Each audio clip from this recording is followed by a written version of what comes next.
وأحسن منك لم تر قط عيني وأجمل منك لم تلد النساء خلقت مبرأ من كل عيب خلقت مبرأ من كل عيب كأنك قد خلقت كما تشاء. كتاب أنزلناه إليك مبارك ليدبروا آياته وليتذكر أولو الألباب. یہ کتاب برکت والی ہے جسے ہم نے آپ کی طرف نازل فرمایا ہے تاکہ دانش مند لوگ اس کی آیتوں میں غور و فکر کریں اور نصیحت حاصل کریں. اللہم صلی علی سیدنا محمد وعلی آل سیدنا محمد بعدد کل ذرۃ مئۃ الف الف مرۃ. سامعین و ناظرین اکرام، السلام علیکم ورحمۃ اللہ وبرکاتہ.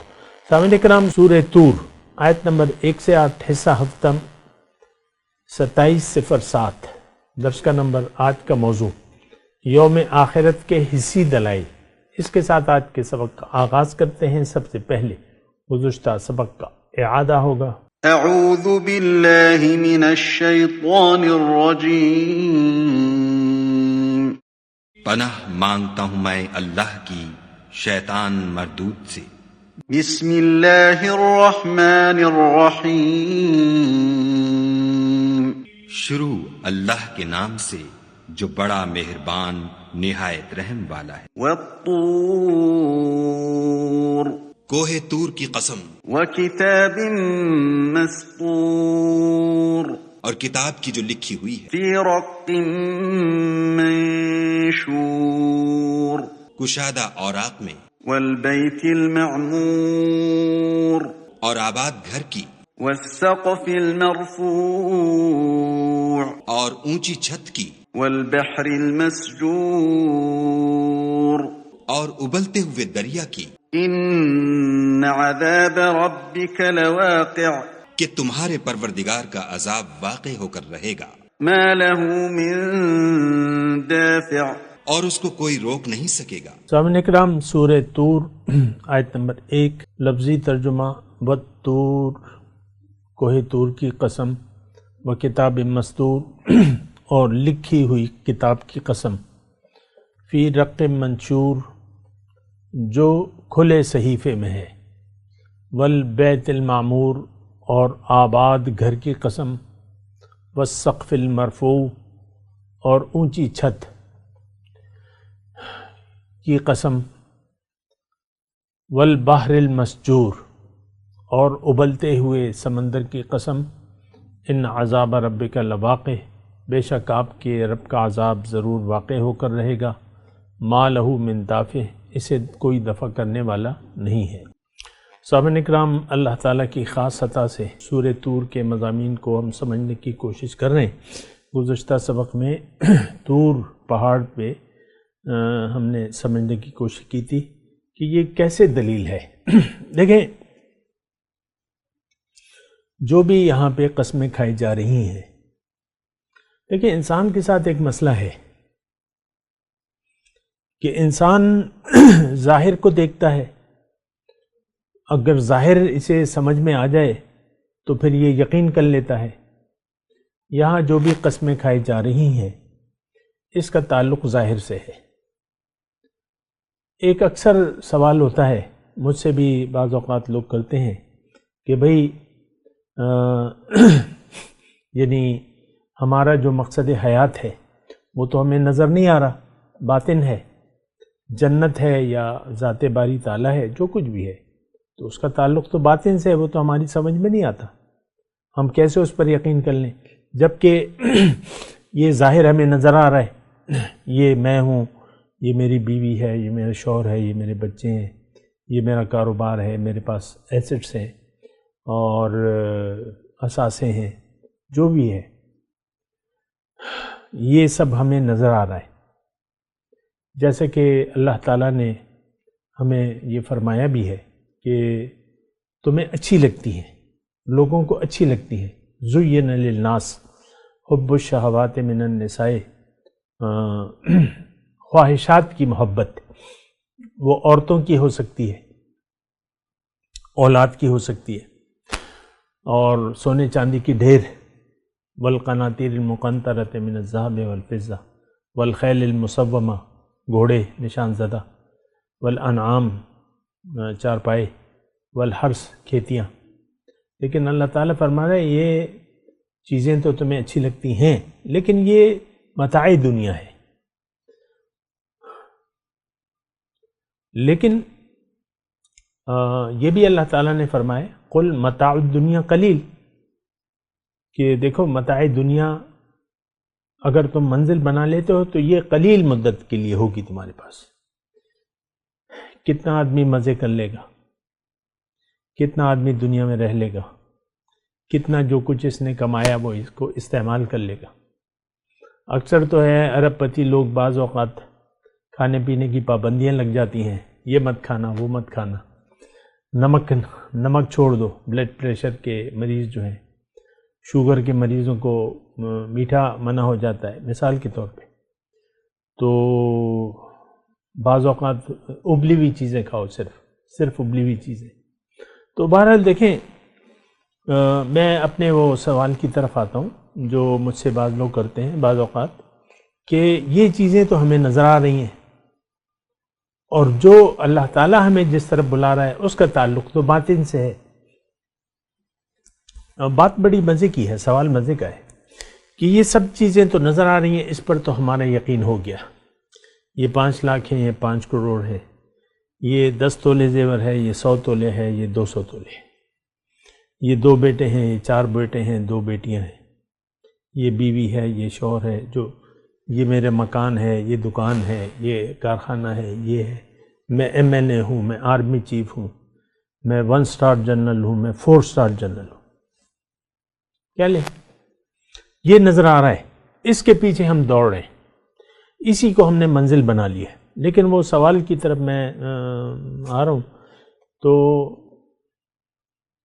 اب جو چیز نظر نہیں آ رہی، اللہ تعالیٰ کہہ رہا ہے کہ تم اپنا رخ میری طرف کر لو.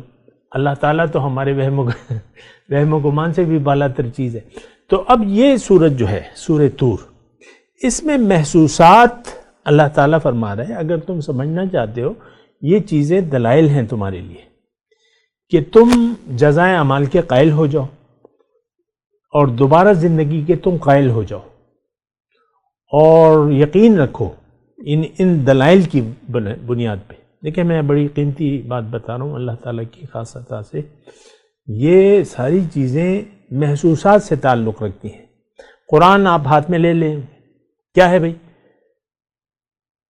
کتاب مستور فی رق منشور، آج کی جو کتاب ہے قرآن آپ ہاتھ میں لیتے ہیں نا، محسوس تو ہو رہی ہے آپ کو. کیا ہے؟ کلام اللہ ہے، بیت اللہ ہے، بیت المعمور. کیا ہے؟ اللہ کا گھر ہے.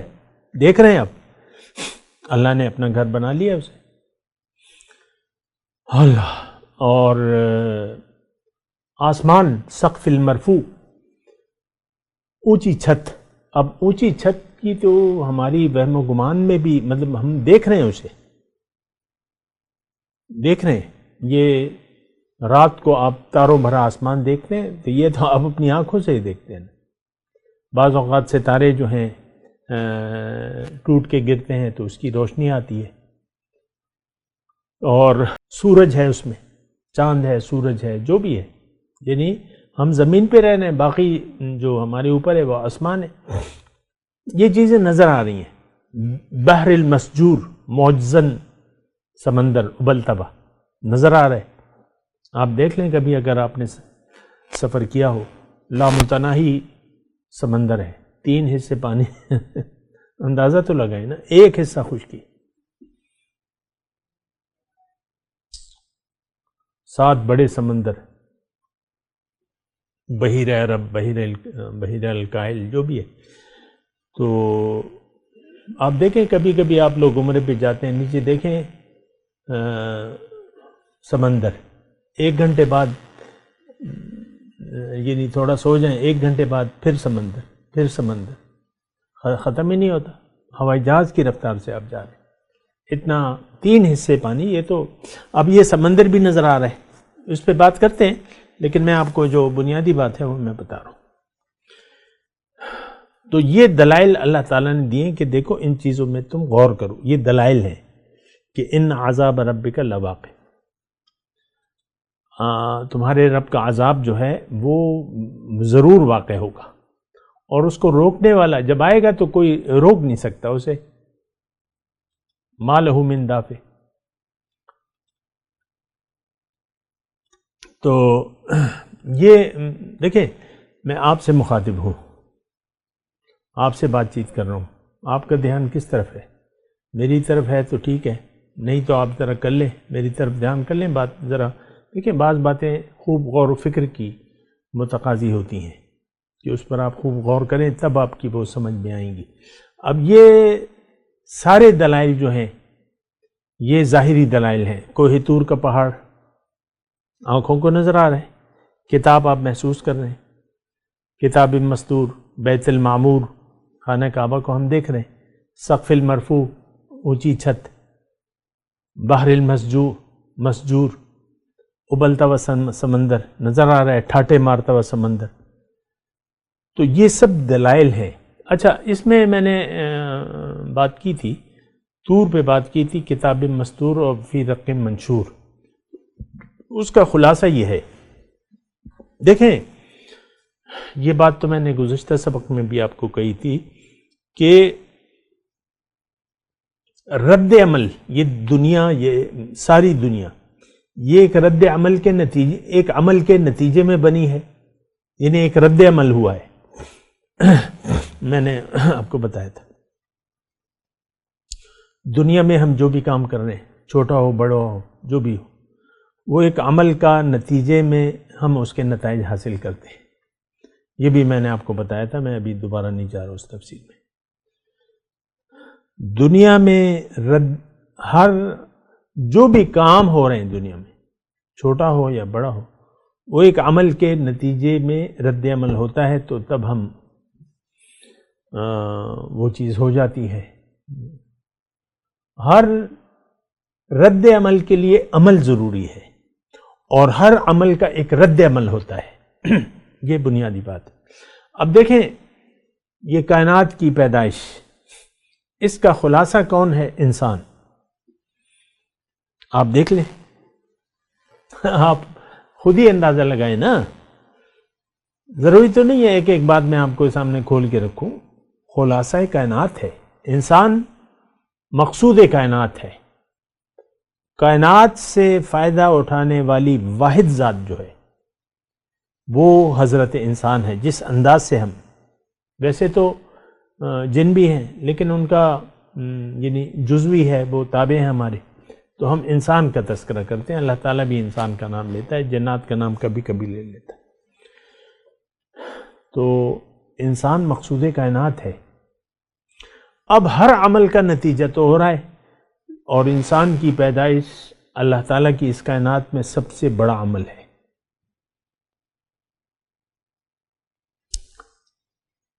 اور اس کو اللہ تعالیٰ نے دوسری مخلوقات کے مقابلے میں بے تحاشا عقل دی ہے، بے تحاشا عقل.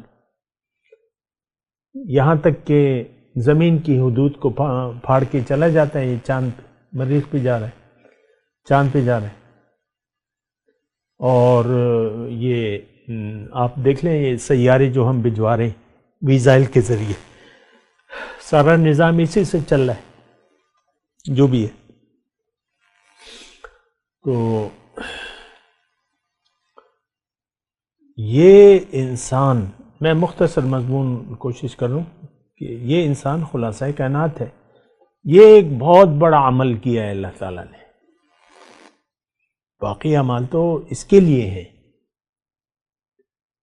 چکن تو آپ کے لیے ہے، مچھلی آپ کے لیے ہے، گائے، بیل، بھینس، بکری، اونٹ، یہ سب آپ کے لیے، خدمت کے لیے آپ فائدہ اٹھا رہے ہیں. باقی بھی چیزیں، گھوڑا ہے، سواری کر رہے ہیں. اونٹ ہے، سواری بھی کر رہے ہیں، کھا بھی رہے ہیں۔ باقی چیزوں کے نتائج محدود ہیں۔ جملہ میں کہنا چاہ رہا ہوں، اس پہ غور کریں۔ ساری چیزوں کے مقاصد، ہر چیز کا ایک مقصد ہے اور وہ مقصد پورا ہو رہا ہے۔ جس کے لیے یہ کائنات سجائی ہے اللہ تعالیٰ نے، اس کا مقصود ظاہر نہیں ہے، کیونکہ ظاہر اگر یہ ایک انسان اگر ساری دنیا کا مالک بن جائے تو موت کے وقت سب کچھ رہ جائے گا، متاع الدنیا قلیل ہے۔ اور یعنی اس کا مقصد سمجھ میں نہیں آ رہا کیوں اللہ تعالیٰ نے پیدا کیا۔ جو رزق کا ابھی ہم نے پڑھا ہے گزشتہ سورت میں، سورہ ذاریات میں، ما اريد منهم من رزق وما اريد ان يطعمون منهم ان يطعمون ان اللہ هو الرزاق ذو القوة المتین۔ ہم نے یہ سمجھ لیا ہے کہ ہم دنیا کے لیے پیدا کیے گئے ہیں، شعوری طور پہ غیر شعوری طور پہ ہمارے ارد گرد ماحول ایسا ہے کہ ہم یہ سمجھتے ہیں کہ ہمارا مقصود صرف اور صرف دنیا ہے۔ یہ آج کے مسلمان کا ماننا ہے عملی طور پہ۔ آپ چاہیں نہ چاہیں، اگر غور و فکر نہ کریں گے تو آپ دنیا کو اپنے منزل بنانا ہے۔ آخرت تو ہماری سمجھ سے بالا تر چیز ہے۔ جب آپ غور و فکر کے بغیر زندگی گزاریں گے، لا محالہ آپ دنیا کو منزل بنائیں گے اور دنیا کے پیچھے دوڑیں گے، جیسا کہ آج کے مسلمان سب کے سب ظاہر کے پیچھے دوڑ رہے ہیں۔ ظاہر ہی ہمارا مدعا ہے زندگی گزارنے کا۔ آپ دیکھ لیں، دیکھیں، یہ میں تھوڑا ٹھہر جاتا ہوں، اس بات پہ آپ غور کیجئے۔ میں صرف آپ کو یہ بات کہہ رہا ہوں کہ ظاہر ہی ہمارا مدعا ہے۔ یہ بہت خسارے والی بات ہے۔ ایمان اور عمل صالح سے ہمارا کوئی تعلق ہے نہیں۔ حقیقی ایمان اور ایمان یقین، حقیقی یقین اور یقین کے مطابق عمل، اس سے ہمارا کوئی تعلق نہیں ہے۔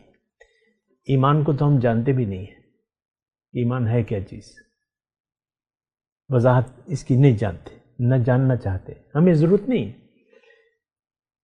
آپ اپنی زندگی کا کوئی سال، کوئی مہینہ بلوغت کے بعد آپ نہیں بتا سکتے کہ آپ نے کسی عالم ربانی سے ایمان کی حقیقت کا سوال کیا ہو کہ ایمان ہے کیا چیز، کہتے کسے، پھر تقاضوں کا پوچھا ہو آپ نے، آپ وہ سال نہیں بتا سکتے۔ ہم تو اندھے بہرے گونگے ہو کر زندگی گزار رہے ہیں۔ یہ الفاظ اللہ تعالیٰ نے سورہ بقرہ میں ہمارے لیے، منافقوں کے لیے بیان کی ہے۔ سم بکم عمی فہم لا یرجعون۔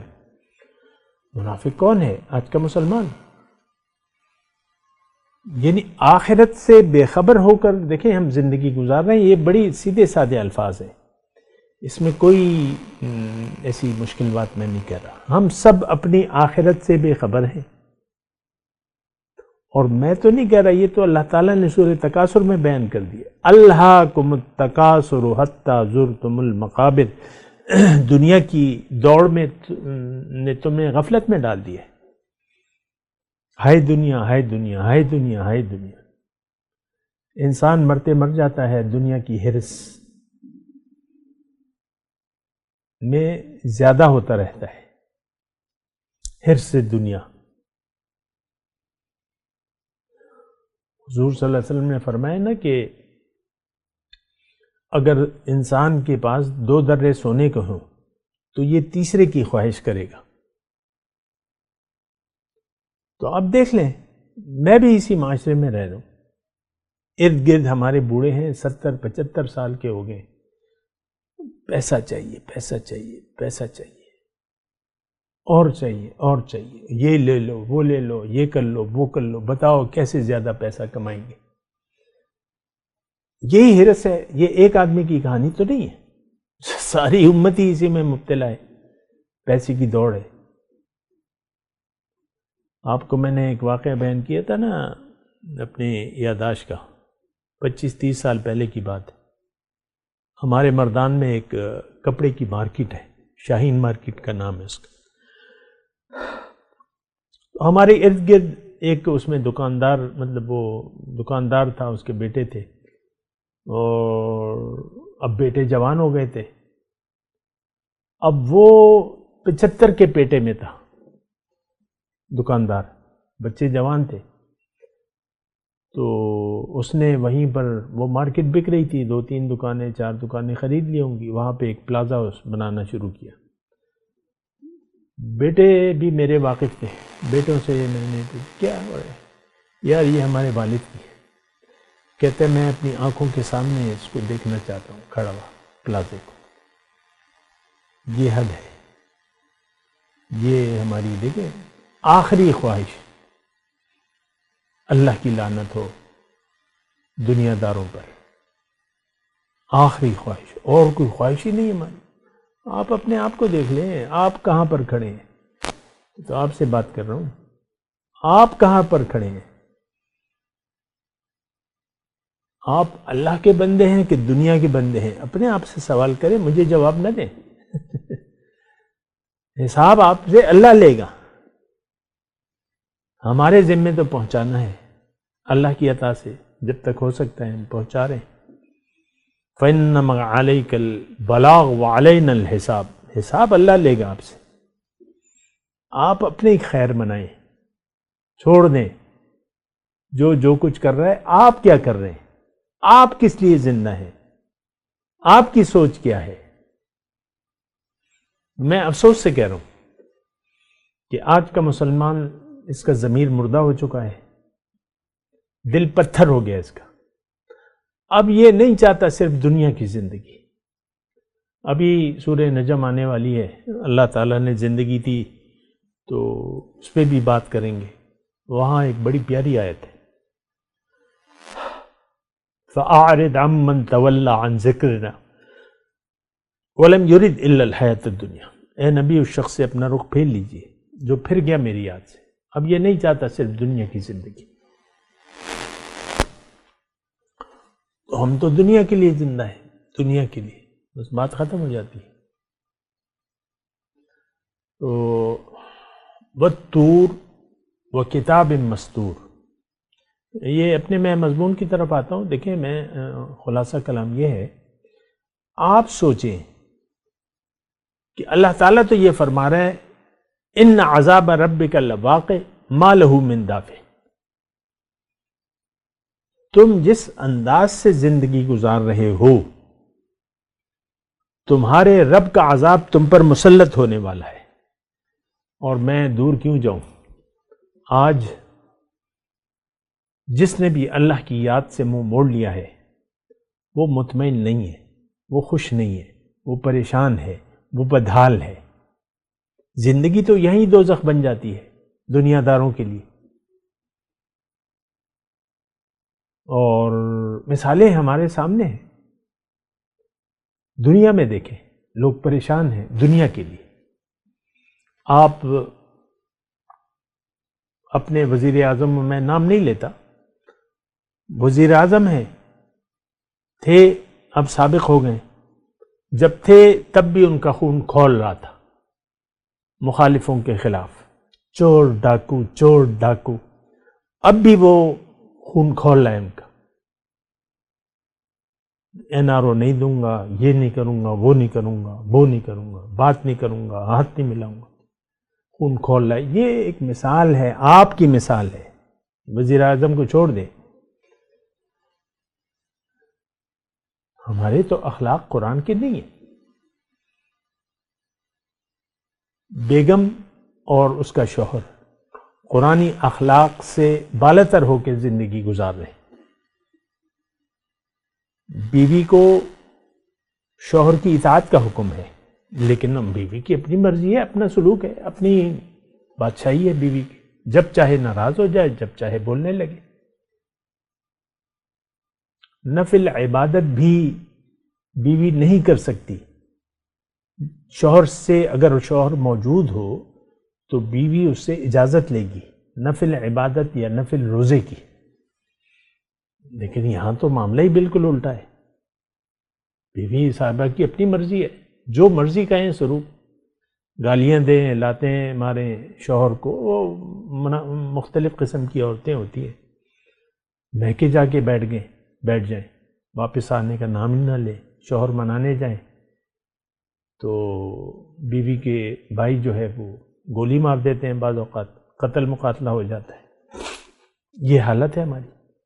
اسی طرح شوہر ہے، دیکھیں مرد اور زن کا کوئی فرق ہے نہیں، ہم سب باغی ہیں، یہ بات نوٹ کر لیں۔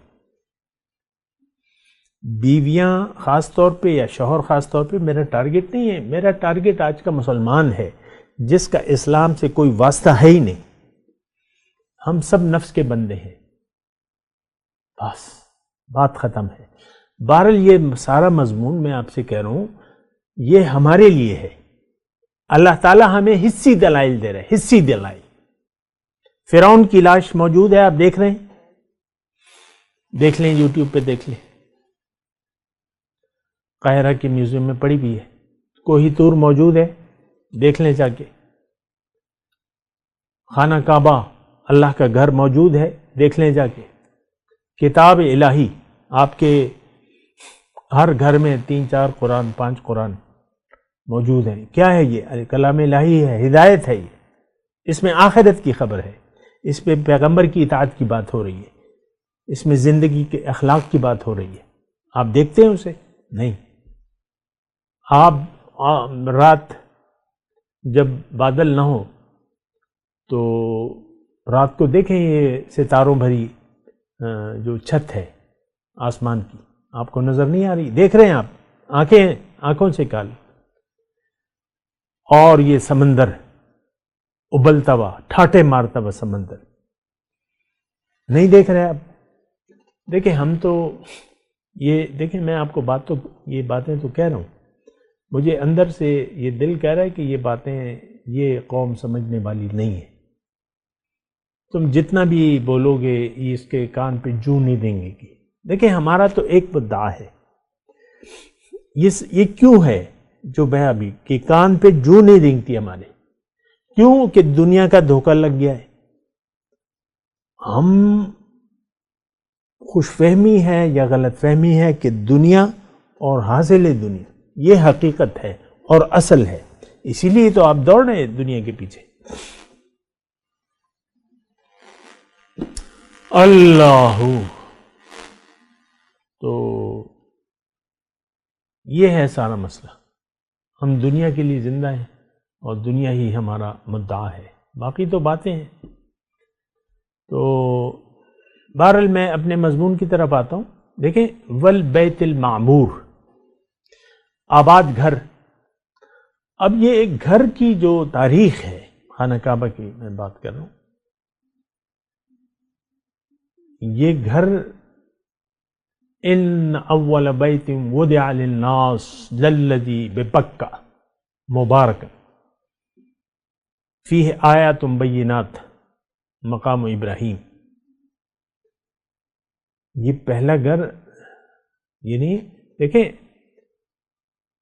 ایک خانہ کعبہ ہے اور ایک وہ عین بیت المعمور، یعنی وہ آسمان میں ایک فرشتوں کا قبلہ ہے، کعبہ ہے، بیت اللہ ہے، اس کی تو الگ تفصیل ہے، لیکن میں آپ کو یہ بتا رہا ہوں کہ یہ گھر کیوں بنایا، کس کے حکم سے بنایا گیا، ذرا اس کی تاریخ کو اٹھا کے دیکھ لیں۔ یہ تو اللہ کے حکم سے بنایا گیا، اس کی تاریخ دیکھیں آپ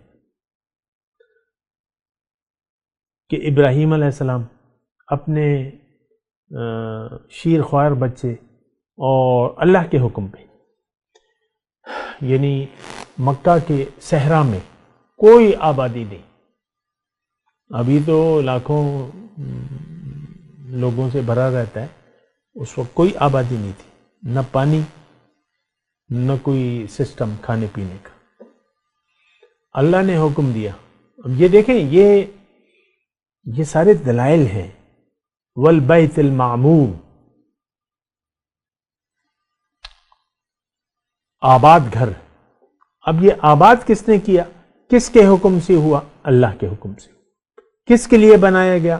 وضع للناس، لوگوں کے لیے بنایا گیا۔ فیہ آیات بینات، اس میں واضح نشانیاں ہیں. تو ظاہر ہے کہ ایک قبلے کی ضرورت تھی، انسان کو ایک رخ کی ضرورت تھی. لِكُلٍّ وِجْهَةٌ هُوَ مُوَلِّيهَا، ہر ایک کے لیے ایک رخ ہے، اس کی طرف وہ رخ کرتا ہے. اب ہم نے تو کعبے سے اور کعبے والے سے منہ موڑ لیا ہے. ظاہری طور پہ آپ نے کعبے کی طرف منہ کر لیا تو کیا کیا؟ ہمارا رخ تو، ہمارا قبلہ اور کعبہ دنیا ہے اور مفاد دنیا ہے، ہم نے اس کی طرف رخ پھیر لیا ہے. کعبے والے سے تو ہم نے رخ تعلق توڑ لیا ہے.